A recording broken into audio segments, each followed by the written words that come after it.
I hate drugs. I hate drugs. Kung tutuusin, no? Kung di nyo lang nalalaman, na-research namin ni Kuya Ryan, yung mga drugs is been going on since the dawn of time. Yeah. Since Mayan, since then, since olden days. Ginagamit nila yun para maka-reach daw sila sa mga godly presence at makakita sila ng makita nila yung future at maka-connect sila sa spiritual world. Yung mga babaylan, yung mga manggagamot, yung mga mumbaki, pare. Alam mo ba yun? Ano yan? Ano sila, mga shaman. Mga shaman. Ano to, pare? Parang sa Ifugao region. Mm-hmm. Alam mo yung mga sumasayaw-sayaw sa bundok yung gumagano ng pare? Ang first pamangkin ko is yung step bro ko. Nagkaanak siya sa isang Ifugao. Babae.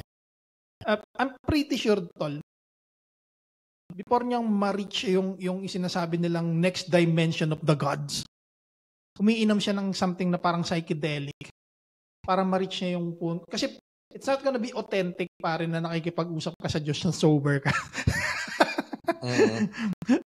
Well, nakakapagtaka, no?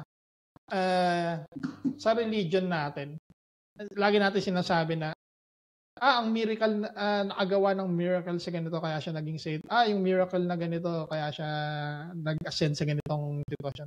Pero nung nagkaroon pa rin ng camera yung telepono, wala ka na naririnig na miracle. Ever. Narinig ka ba? No. None. Like none. Diba? Ayun nga yung nakapagtaka eh. So, pati yung mga alien shit. Noon na panahon, sabi nila, yung Santo Niño sumasayaw mag-isa. Tapos kukunan ng ABS-CBN, sumasayaw nga. Pero ngayon lahat ng tao may camera na sa telepono. Wala ka na makikita. Kakaiba nga eh. No? Pati yung mga alien dati, napakadami.